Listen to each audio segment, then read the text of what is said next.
اس لیے حضور اکرم صلی اللہ علیہ وسلم نے اپنی امت کو غیروں کی مشابہت سے اتنا دور رکھا کہ روزے جیسی عبادت میں بھی یہود کی مخالفت کا حکم دیا. روزے جیسی عبادت، عاشورہ کا روزہ جیسی عبادت اور عاشورہ کا روزہ، لیکن اس کو بھی اگر تم نے علم کے مطابق نہ کیا تو یہ بھی ایک بدعت اور یہ دن بھی ایک رسم بن کر رہ جائے گا. تو میں نے عرض کیا کہ بڑی بڑی خیریں اس دن کے اندر چھپی ہوئی ہیں. اس دن کے روزے کا اہتمام آپ صلی اللہ علیہ وسلم کا رمضان کے بعد اہتمام جو ملتا ہے وہ عاشورہ کے روزے کا اہتمام ملتا ہے روایتوں میں. لیکن وہی بات ہے کہ ایسے مواقع کو مسلمانوں نے اپنے لیے تہوار بنا لیا ہے. اس لیے آپ غور کریں گے کہ غیروں کے طریقوں میں اسراف اور ناچ گانے اور ڈھول تماشے یہ سب ہوگا غیروں کی رسومات میں. اور مسلمان اس کو اللہ رب العزت اگر کوئی موقع دیتے ہیں عبادت کا تو مسلمان کی عبادت کے مواقع وہ انفاق اور عبادت کے ہیں. انفاق اور مسلمان کے مواقع انفاق اور عبادت کے ہیں، اور غیروں کے لیے یہ مواقع اسراف اور منکرات اور بدعتوں کے ہیں. کتنے بڑے بڑے اس دن امور پیش آئے ہیں. اس دن کے روزے کی اہمیت اس لیے بھی ہے انسان جو وجود میں آیا ہے، جو روح ڈالی گئی آدم علیہ السلام کے پتلے میں، وہ اس دن ڈالی گئی ہے. اس دن ڈالی گئی ہے آدم علیہ السلام کے پتلے میں روح. اور جس ملت ابراہیمی پر امت قیامت تک رہے گی، ابراہیم علیہ السلام کی پیدائش بھی اسی دن کی ہے. اور فرعون کا غرق ہونا اور فرعونیت کا ختم ہونا اور موسیٰ علیہ السلام کی قوم کو نجات وہ بھی اسی دن ہوئی ہے. یوسف علیہ السلام کا کنویں سے نکلنا بھی اسی دن اور یوسف علیہ السلام کا جیل سے نکلنا بھی اسی دن. ٹھیک ہے، انبیاء علیہ السلام سراسر صبر ہوتے ہیں. اللہ اکبر. انبیاء علیہ السلام انتقام کا جذبہ نہیں رکھتے. آپ نے فرمایا کہ یوسف علیہ السلام کو جیل سے نکالا گیا. یوسف علیہ السلام نے یہ کہا کہ نہیں، پہلے یہ بتاؤ کہ وہ عورتوں کا قصہ کیا تھا اور مجھ پر یہ غلط الزام کیوں لگایا گیا تھا. جب تک آپ اپنی غلطی کا اعتراف نہیں کریں گے ہم باہر نہیں آئیں گے. آپ نے ہمیں قید کیوں کیا، ہم پہ الزام کیوں لگایا، اس کا جواب دو. آپ نے فرمایا اللہ رحم فرمائے میرے بھائی یوسف پر، انہوں نے تو نکلنے سے انکار کر دیا کہ نہیں، پہلے یہ بتاؤ ماں بال مسد اللہ تقطعن ایدیہن، پہلے اس کا جواب دو کہ وہ عورتوں کا قصہ کیا تھا. آپ نے فرمایا اگر میں ہوتا یوسف کی جگہ اور مجھے جیل میں ڈالا جاتا، پھر مجھے کفار جیل سے نکالتے تو میں کہتا تم نے بند کیا، تم نے کھول دیا، تو کوئی الزام نہیں. اگر میں ہوتا یوسف کی جگہ تو میں یہ کہتا کہ تم نے بند کیا، تم نے کھول دیا.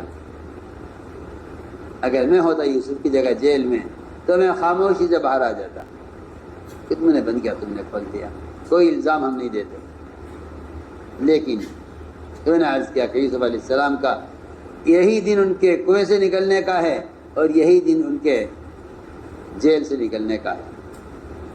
ادریس علیہ السلام کا جنت میں داخلہ، نوح علیہ السلام کی کشتی کا جودی پہاڑ آ کر ٹھہر جانا، یونس علیہ السلام کا مچھلی کے پیٹ سے نکلنا، توریت کا نزول، ابراہیم علیہ السلام کو آگ میں ڈالا جانا، آدم علیہ السلام کی توبہ کا قبول ہونا، یعقوب علیہ السلام کی بینائی کا واپس آنا، اور عیسیٰ علیہ السلام کی ولادت بھی اس دن، اور عیسیٰ علیہ السلام کا آسمان پر اٹھایا جانا بھی اس دن، ایوب علیہ السلام کو ان کے مرض سے شفا، اور سلیمان علیہ السلام کو وہ سلطنت جس کے بارے میں فرمایا تھا هب لی ملکا لا ينبغی لأحد من بعدی، وہ بھی اسی دن ملی ہے۔ اللہ تعالیٰ کا عرش پر مستوی ہونا، اور یہی مہینہ قیامت کے قائم ہونے کا بھی مہینہ ہے، اور سب سے بڑی قیامت کہ شہادت حسین رضی اللہ عنہ، شہادت حسن رضی اللہ عنہ، اور یہی شہادت عمر، حضرت عمر کی شہادت کا بھی دن ہے، اور خلافت عثمانی، عثمان کی خلافت کا بھی دن یہی ہے، اسلامی سال کا آغاز بھی یہی ہے، اور یہ شہادت حسین کا دن ہے۔ یہ سارے بڑے بڑے کام ہوئے ہیں اس دن، لیکن وہی بات ہے جو میں نے عرض کی ہے کہ جب تاریخ کا صحیح علم نہیں ہوتا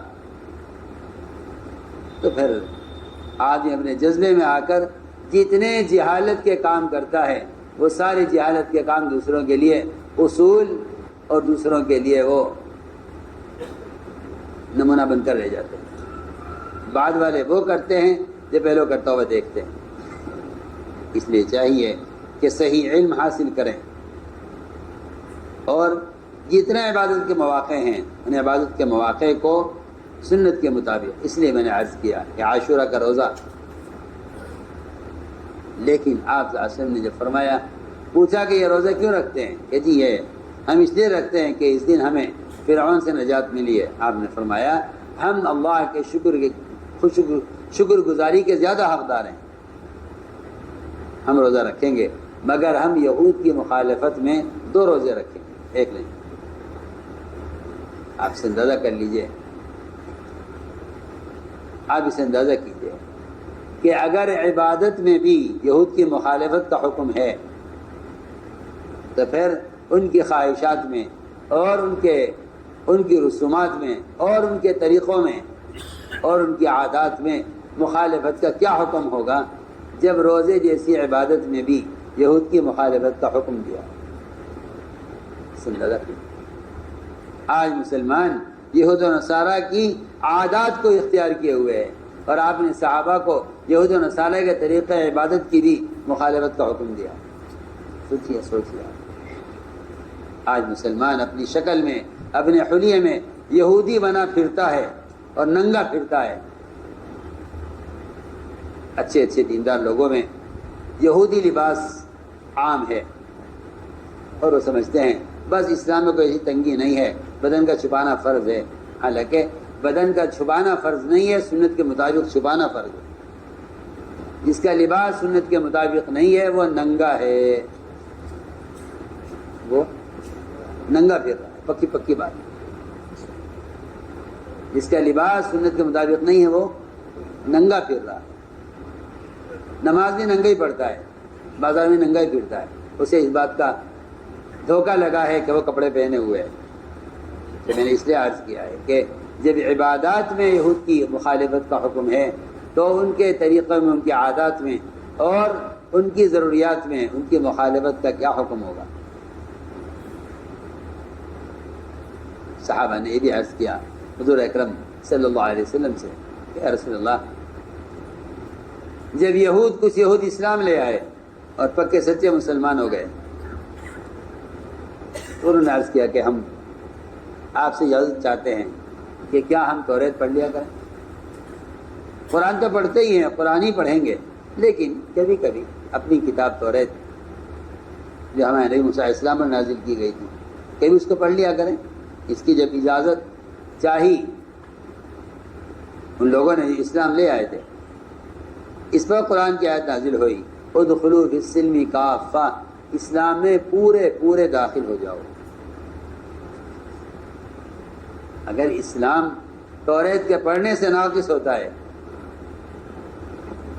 اگر اسلام توریت کے پڑھنے سے ناقص ہوتا ہے، اللہ اکبر، اگر اسلام توریت کے پڑھنے سے ناقص ہوتا ہے جس توریت پر ایمان لانا فرض ہے، تو پھر آپ اسے اندازہ کر لیجئے کہ قرآن نہ پڑھنے سے مسلمان کا اسلام کتنا ناقص ہوگا.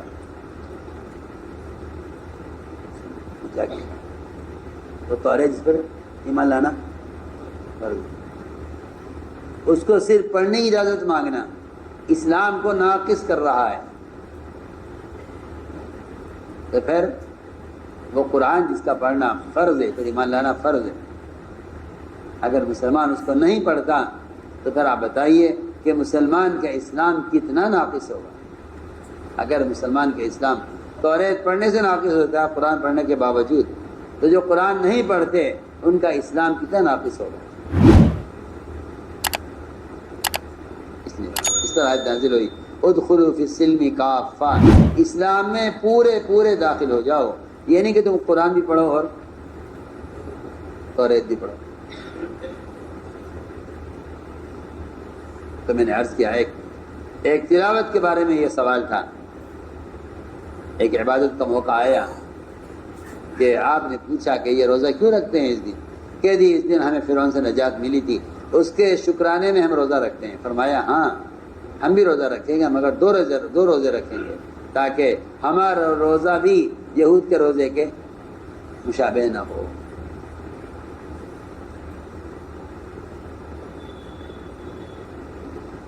فرماتے ہیں ابو قتادہ رضی اللہ تعالی عنہ کہ فرمایا حضور اکرم، سوال کیا گیا حضور اکرم صلی اللہ علیہ وسلم سے عاشورہ کے روزے کے دن کے بارے میں.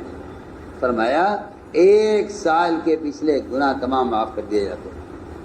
اللہ اکبر. میں سمجھتا ہوں کہ دنیا اگر گناہوں کے اسباب سے بھر دی جائے، دنیا اگر اسباب سے بھر دی جائے تب بھی مغفرت کے اسباب گناہوں کے اسباب سے زیادہ ہیں.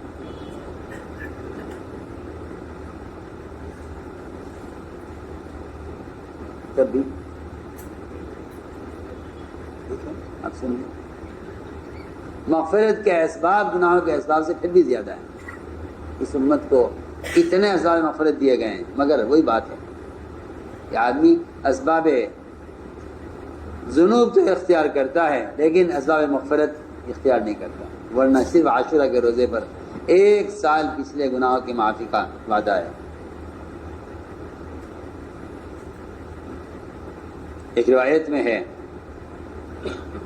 کہ آپ نے فرمایا کہ عاشورہ کے دن کا روزہ میں اللہ سے اس کی امید کرتا ہوں کہ اللہ تعالیٰ 1 سال بعد کے گناہ معاف، 1 سال بعد کے گناہ بھی معاف فرما دے. ایک روایت میں ہے پوچھا گیا حضور اکرم صلی اللہ علیہ وسلم سے، پوچھا گیا ابن عباس رضی اللہ تعالیٰ عنہ سے عاشورہ کے دن کے بارے میں، اس روزے کے بارے میں. فرمایا کہ میں نہیں جانتا کہ حضور اکرم صلی اللہ علیہ وسلم نے اس سے زیادہ اہتمام کسی روزے کا اور زیادہ فضیلت کسی روزے کی بیان کی ہو سوائے رمضان کے روزے کے. ایک روایت میں ہے کہ فرمایا حضور اکرم صلی اللہ علیہ وسلم نے کہ عاشورہ سے افضل کوئی دین نہیں ہے سوائے رمضان کے مہینے کے.